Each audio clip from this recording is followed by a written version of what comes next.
Now we are now broadcasting to all attendees. Coming at you live from Right. Seatown.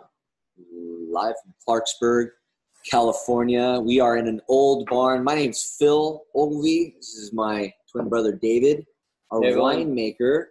We're in our old family barn on one of our ranches. We've been here on this ranch for 3 generations. My brother and I are 4th generation farmers here in Clarksburg, and this barn's special to us. We grew up working on irrigation equipment when we were kids.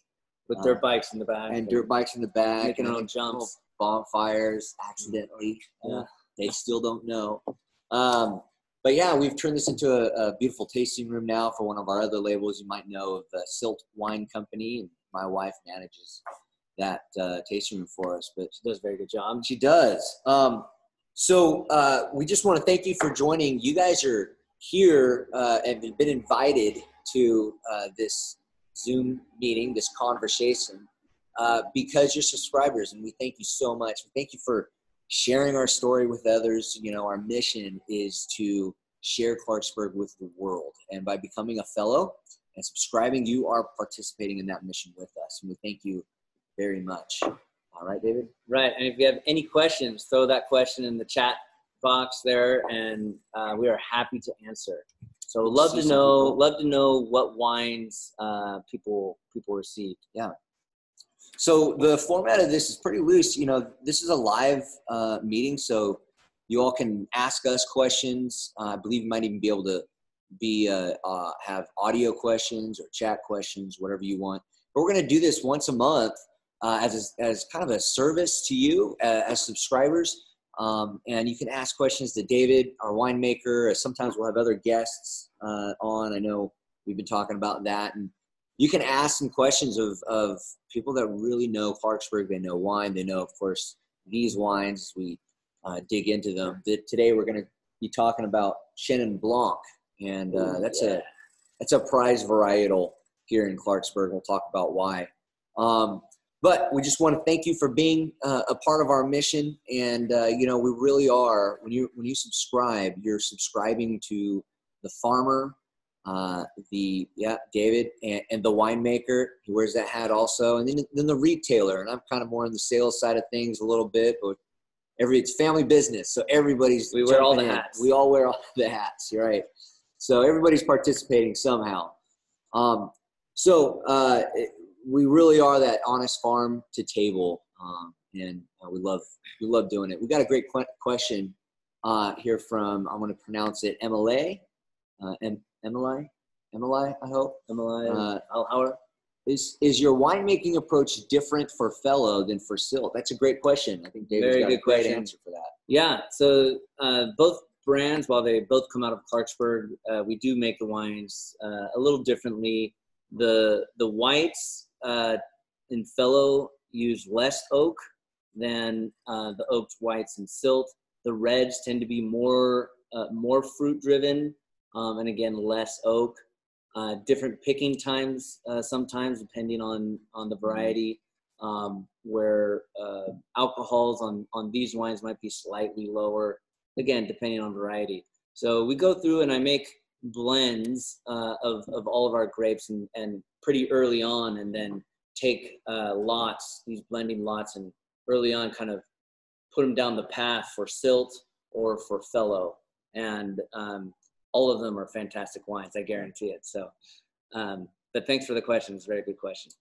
Yeah, it's fun to taste through the Fellow lineup again. You know, we've been drinking a lot of Fellow lately, and just really enjoying it.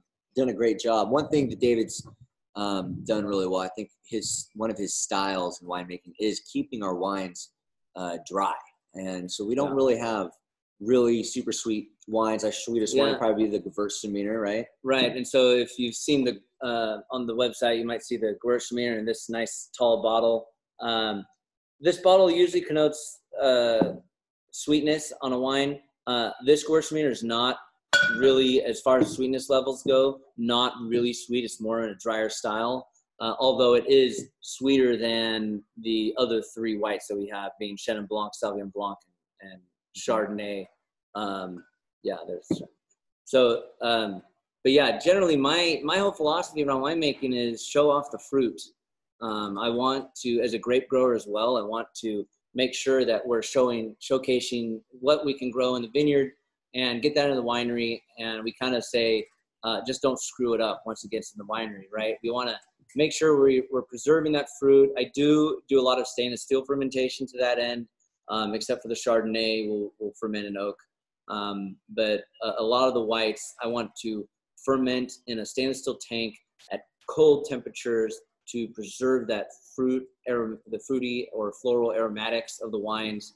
And then later on in the aging process, we can barrel down and age in barrel if we need to.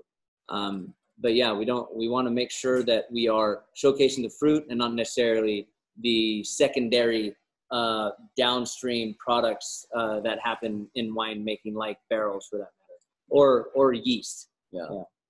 Well, and then there's the style of winemaking and lees stirring. There's those extra, extra things which are great. Yeah. And I do that in the Chardonnay. That's the art of the finesse, right?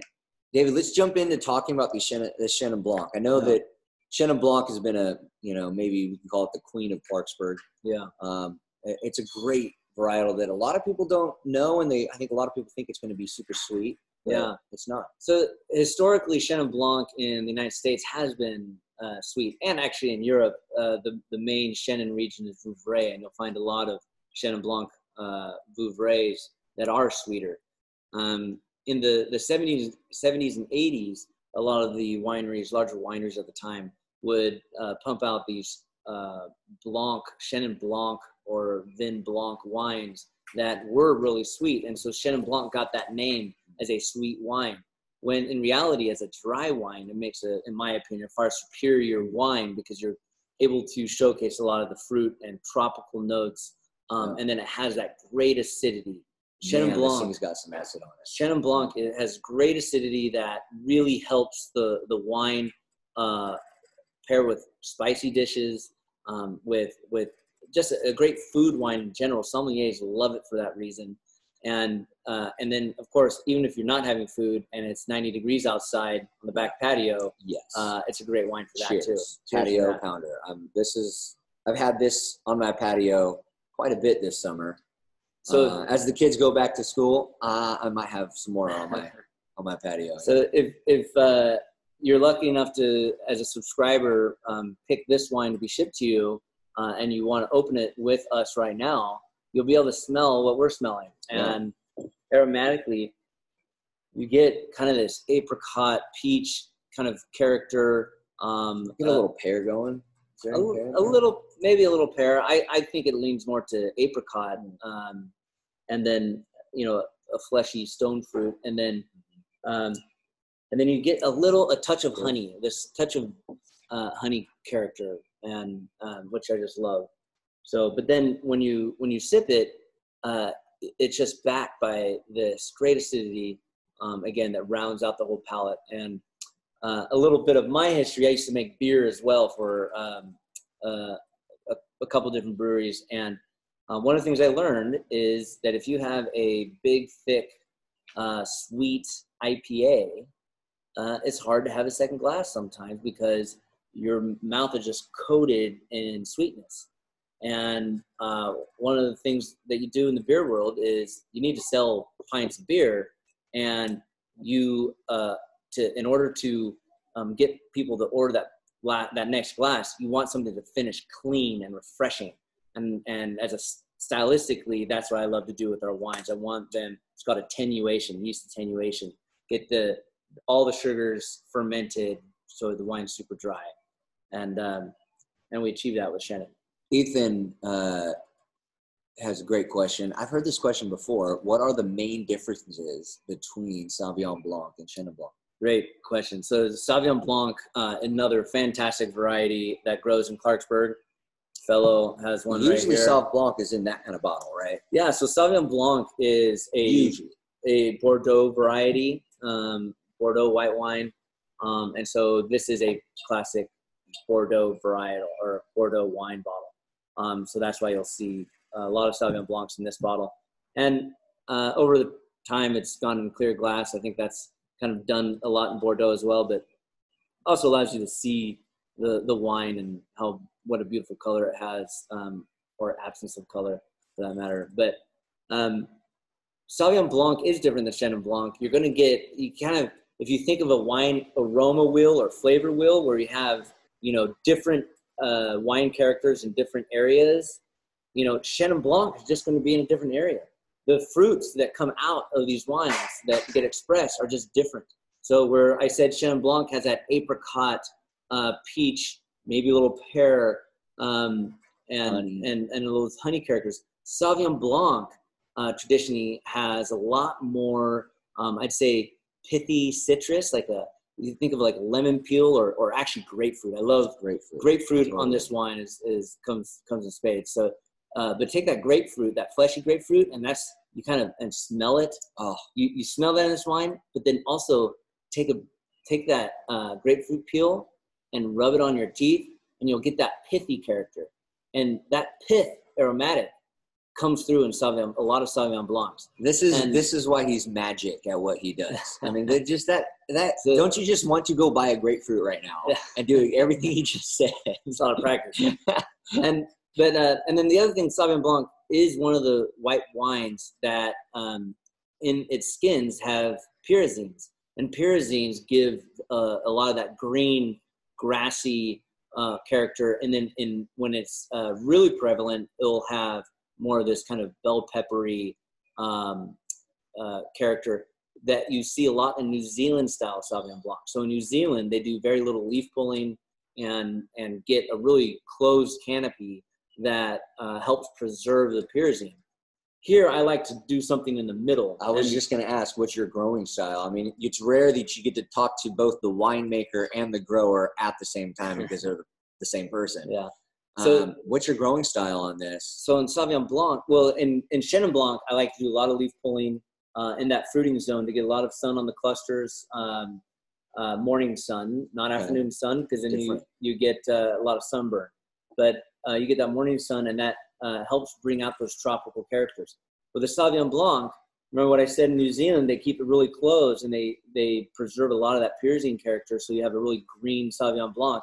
And in our style, we do some leaf pulling in that fruiting zone, but not excessive, because I love New Zealand style of Sauvignon Blanc. And I love that green character, and I want to preserve some of that. So you do get some of that pithy green character in our Sauvignon Blanc, but then backed up by an intense tropical fig kind of character as well. And it's a great wine. Maybe we should do that next month. I mean, this is supposed to be the Chenin Blanc, introduction, but I think the next month we got to talk. Maybe we should talk about why Chenin Blanc is so important in Clarksburg. We should.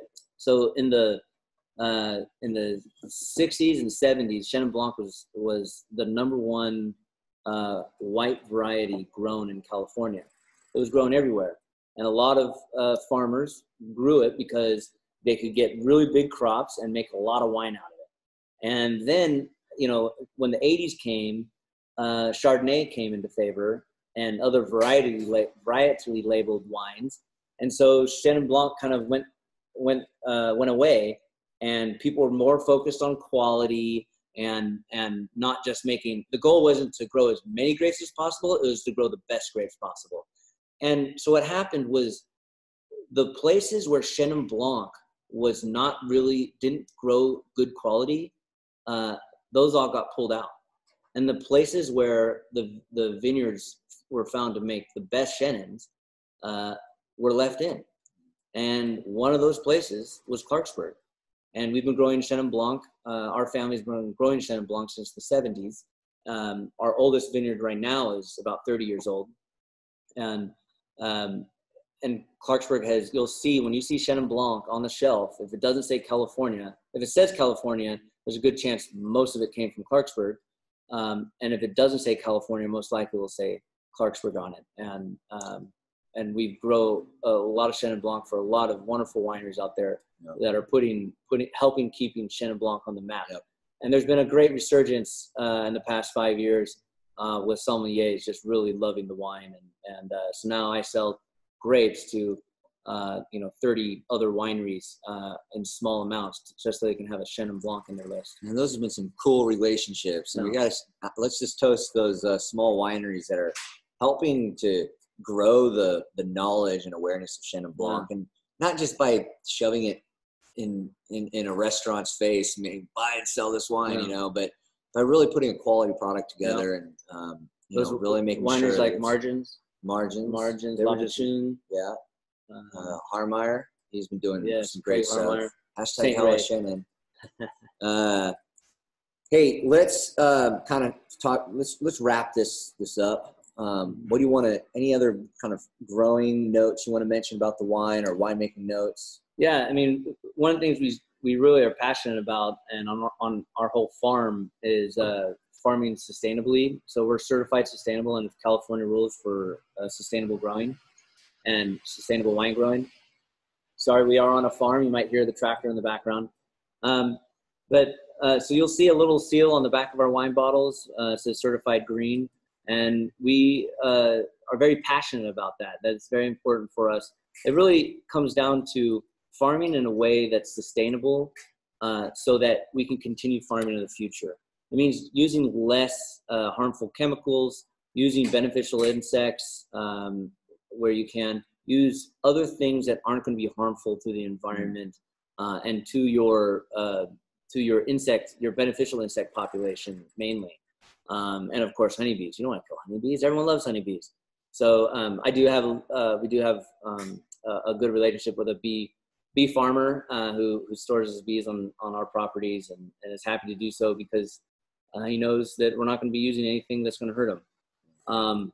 But that being said, it's just a great program. I encourage you guys to seek out those wines with that seal or a seal. There's a few different certifying programs, but we're pretty passionate about that around here.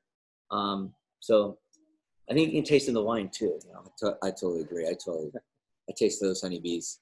Hey, we got one more question, and then I'll wrap it up and close. But someone asked, what bricks do you pick the fellow Chenin and Sauv Blanc? Do you remember? Yeah. So the fellow Chenin, I really like to wait till we get to right around 20.5 to 21 bricks. Depending on the year, you really have to walk through the vineyard and just taste, because you don't want to. I'll even go up to 21.5 if the acid is still there. If the acid starts dropping early because we have some heat spike or something, I'll pick early. And then Sauvignon Blanc, we're usually in that 20 bricks, 19 and a half, 20 bricks. And that, again, preserves acidity and keeps those those pithy green characters active. Cool. Good question. Great question. Hey, thank you guys so much for joining us and subscribing. I mean, you guys are really doing a cool thing. You're participating again in our mission to share Clarksburg with the world. And this is the way we're going to do it. We're going to do it little by little by little, and just, let our friends share Clarksburg with us. And so we just want to ask you guys, if you've watched this video, please share it. That does us a huge favor. It's really interesting information. We're going to post this on YouTube, on our Facebook page, and link it everywhere. And so it should be easy to find, easy to share, and we hope you do that. And we're hoping to get some more subscribers. If you guys are watching this and you're interested in subscribing, you just go to our Facebook page or Instagram or our website. You can find all the links to do it there. We've made it really simple, and just some real main points about our subscription. It's monthly, and all wines are $20 a bottle. But if you're a subscriber, you get two things that are huge. You get a discount first. So based on, it's 5, 15, 20, 5% discounts based on how many wines you're taking every month. But then you also get free shipping. And that's shipping alone is a big expense. And so we're going to take care of the shipping for you if you're a subscriber. And by being a subscriber, what you're doing is you're going to enjoy some great wine delivered to your door for free. And so the convenience is there. I'm telling you, the value is there. David's done a great job making these wines, but also we're cutting out all these middlemen. So we're really getting you really high quality wine at a great price and a discounted price if you're a subscriber. And so we really want you to subscribe, and we'll get some friends to subscribe with you. And thank you for participating in our mission to share Clarksburg with the world. And we'll see you next month. Yeah. Well, I think you're right. We got to go for South Blanc. So cheers to Clarksburg.